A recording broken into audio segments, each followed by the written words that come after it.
कर्ण हा सूर्याचा पुत्र होता, पण कर्णाच्या जन्माच्या वेळी त्याच्या आईने त्याला त्यागले होते. त्यामुळे कर्ण संपूर्ण आयुष्यात सुतपुत्र म्हणून ओळखला गेला. जरी तो क्षत्रिय रक्ताचा असला तरी त्याच्या आयुष्यात त्याला योग्य ती प्रतिष्ठा कधीच मिळाली नाही. परंतु एक पराक्रमी योद्धा आणि अतिशय दानशूर म्हणून तो प्रसिद्ध होता. कर्णाने अनेक गोष्टींचे दान केले होते, जसे की सुवर्ण, रत्न, चांदी, हिरे, मोती आणि इतर संपत्ती. परंतु त्याने कधीही अन्नदान केले नव्हते. कर्ण आणि पितृपक्षाची कथा महाभारताच्या युद्धानंतरची आहे. ही कथा कर्णाच्या मृत्यूनंतरच्या प्रसंगाशी संबंधित आहे आणि त्यातून यायशिताची आणि पितृपक्षाची उत्पत्ती स्पष्ट होते. कर्णाच्या मृत्यूची घटना महाभारतातील एक महत्त्वपूर्ण आणि भावनिक घटना आहे. कर्ण हा एक महान योद्धा होता, परंतु महाभारताच्या युद्धात कर्ण कौरवांच्या बाजूने लढला आणि अखेरीस अर्जुनाला सोबतच्या लढाईत त्याचा मृत्यू झाला. त्यानंतर कर्णाचे जीवन संपले आणि त्याचा आत्मा स्वर्गात गेला, जेथे त्याला योग्य ते फळ मिळाले. परंतु तेथे गेल्यानंतर त्याच्यासोबत एक विचित्र घटना घडली. स्वर्गात त्याला जेवणासाठी सोने, चांदे आणि विविध रत्ने दिले, पण ताटात अन्नाचा एक कणही दिला गेला नाही. तेव्हा कर्णाच्या आत्म्याला आश्चर्य वाटले की मी इतके मोठे दान करणारा असूनही मला स्वर्गात अन्न का मिळत नाही. त्यामुळे कर्ण खूप निराश झाला आणि तो या गोष्टींचा उलगडा करण्यासाठी इंद्रदेवाजवळ गेला. त्याला पाहून इंद्रदेव म्हणाले, हे महाशक्ती दानवीर कर्ण, स्वर्गात तुला काही अडचण तर नाही ना? यावर कर्ण म्हणाला, हे इंद्रदेव, मला भूक लागली आहे आणि इथे माझ्यासाठी ताटात अन्नाऐवजी सुवर्ण मुद्रा, रत्ने, हिरे, मोती वाढले जात आहेत, तर इतर लोकांना विविध प्रकारचे स्वादिष्ट अन्न वाढले जात आहे. याचे तुम्ही मला कारण सांगू शकता का, की माझ्यासोबत येथे असा व्यवहार का केला जात आहे? यावर इंद्रदेवाने त्याला सांगितले की याचे एक मूळ कारण आहे, जे तुझ्या कर्माशी जोडलेले आहे. मनुष्य आपल्या जीवनात जितके दान पुण्य करतो, तितकेच तो मेल्यावर त्याच्या आत्म्याला ते प्राप्त होते. तेव्हा कर्ण लगेचच इंद्रदेवाला म्हणाला, इंद्रदेव, मी तर माझ्या आयुष्यात नेहमीच दान करण्यात कसलीही कमतरता सोडली नाही, हे तुम्हाला देखील माहीत आहे. यावर इंद्रदेव म्हणाले, मला माहीत आहे, कारण तू तुझ्या आयुष्यात आजवर खूप दान केले आहेस आणि ते युगानयुग आठवणीत सुद्धा राहील. तू तुझ्या संपूर्ण आयुष्यात सुवर्ण, रत्न, हिरे, मोती यांचे दान केले आहेस, पण तू कधीही अन्नदान केले नाहीस आणि तुझ्या पूर्वजांना त्यांच्या मृत्यूनंतर कधीच अन्नाचा घासही दाखवला नाहीस. त्यामुळे तुला येथे अन्नाऐवजी सोने, रत्ने मिळत आहेत. हे ऐकल्यावर कर्णाला खूप वाईट वाटले आणि तो इंद्रदेवाला म्हणाला, हे इंद्रदेव, मला याबद्दल आपण सविस्तर मार्गदर्शन करावे. मग इंद्रदेवाने कर्णाला पिंडदानाचे महत्त्व सांगितले. पिंडदान हा हिंदू धर्मातील एक महत्त्वाचा धार्मिक विधी आहे, जो पितृपक्षाच्या काळात आपल्या पितरांच्या आत्म्यांना शांती आणि मोक्ष मिळवून देण्यासाठी केला जातो. पिंड म्हणजे भाताचे किंवा पिठाचे छोटे गोळे, जे काळे तीळ, ज्वारी, गहू आणि इतर धान्य वापरून बनवले जातात. या पिंडाद्वारे आपल्या पूर्वजांना अर्पण करून त्यांना तृप्त केले जाते. पिंडदान करण्याचा उद्देश असा असतो की मृत व्यक्तीच्या आत्म्याला मोक्ष मिळावा, तसेच त्यांचा पुढील प्रवास सुखकर व्हावा. यासाठीच आपल्या नातेवाईकांनाही जेवू घातले जाते. त्यानंतर इंद्रदेवांनी कर्णाला 15 दिवसांचा अवधी वर पृथ्वीवर जाण्याची अनुमती दिली, जेणेकरून कर्ण त्यांच्या पूर्वजांना अन्नदान करू शकेल. आता त्याला लक्षात आले होते की अन्नदान हे सर्वात महत्त्वाचे पुण्यकर्म आहे आणि ते त्याने आपल्या आयुष्यात कधीही केले नव्हते. त्यामुळे कर्णाने इंद्रदेवाला विनंती केली की त्याला पुन्हा पृथ्वीवर पाठवावे, जेणेकरून तो आपल्या पितरांसाठी अन्नदान करू शकेल. कर्णाच्या प्रामाणिक विनंतीमुळे इंद्रदेव प्रसन्न झाले आणि त्यांनी कर्णाला 15 दिवसांसाठी पृथ्वीवर पाठवली.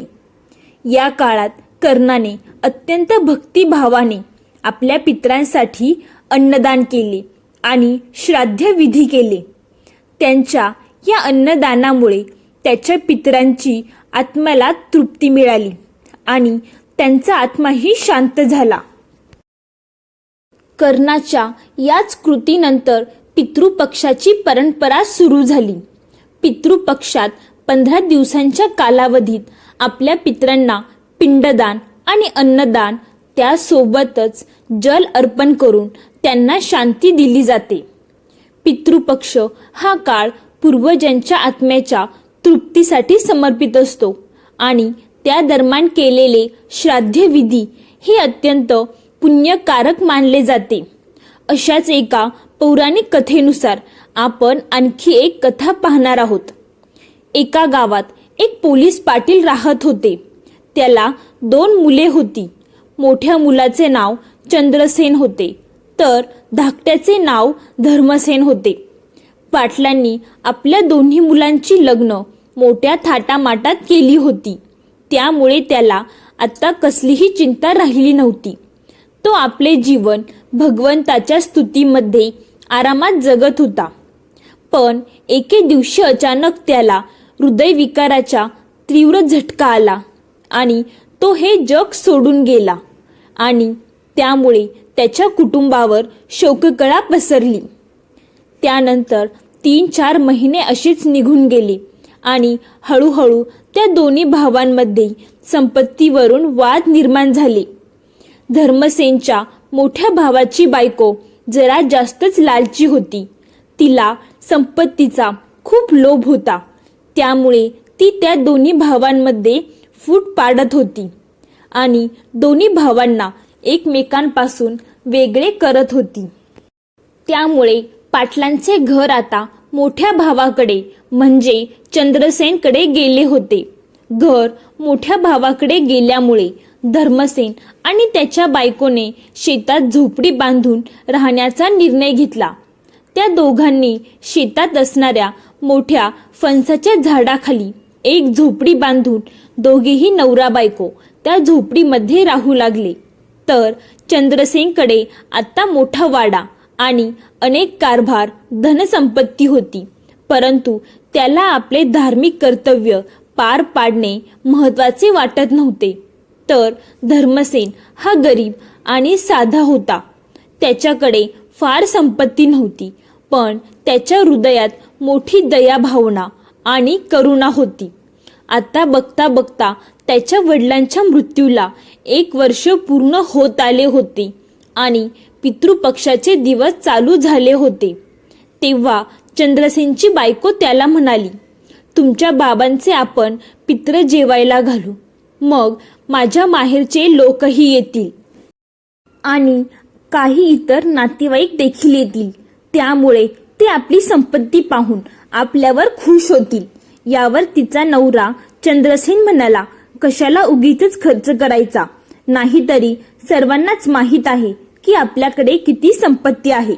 यावर त्याची बायको म्हणाली, पण आपल्या इथे तर कोणीच नातेवाईक येत नाहीत, मग आपण आपली संपत्ती नातेवाईकांना दाखवणार कशी. तेव्हा तिचा नवरा म्हणाला, तुला एकटीला इतका स्वयंपाक करता येणार नाही, त्यासाठी खूप स्वयंपाक करावा लागतो, वेगवेगळ्या प्रकारच्या भाज्या कराव्या लागतात, हे सर्व तू एकटी कसे करणार. यावर त्याची बायको म्हणाली, पितरांना जेवायला घालणे हे फक्त तुमचे एकट्याचेच कर्तव्य आहे का.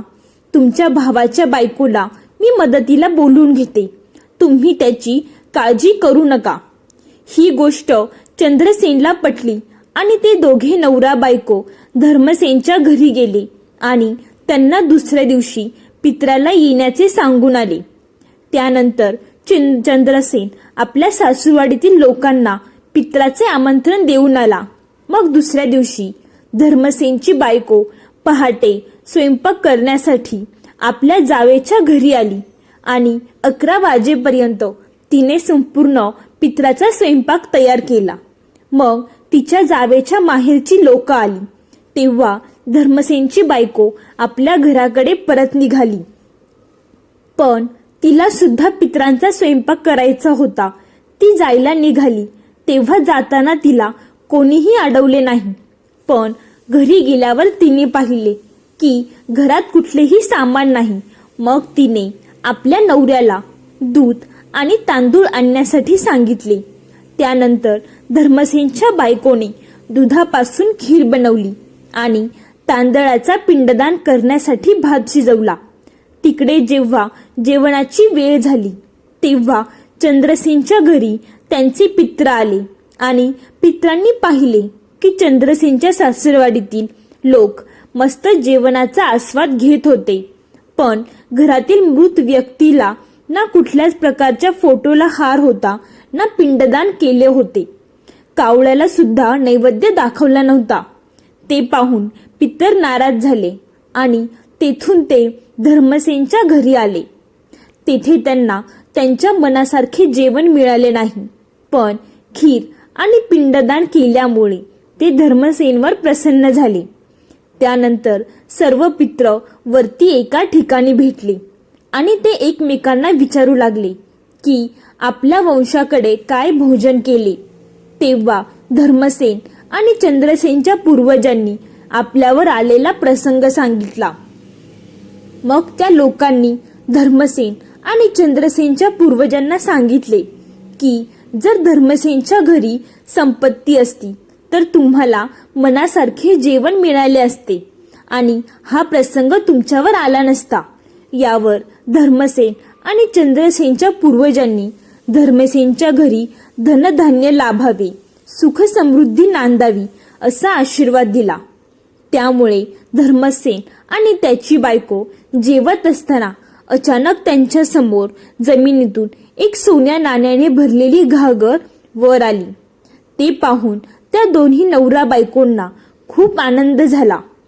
तेव्हा त्यांच्या लक्षात आले की आपले पित्र आपल्याला पावले आहेत. त्यानंतर धर्मसेन खूप श्रीमंत झाला. मात्र तिकडे चंद्रसेनचे वाईट दिवस चालू झाले. त्याच्या घरात अडचणी सुरू झाल्या.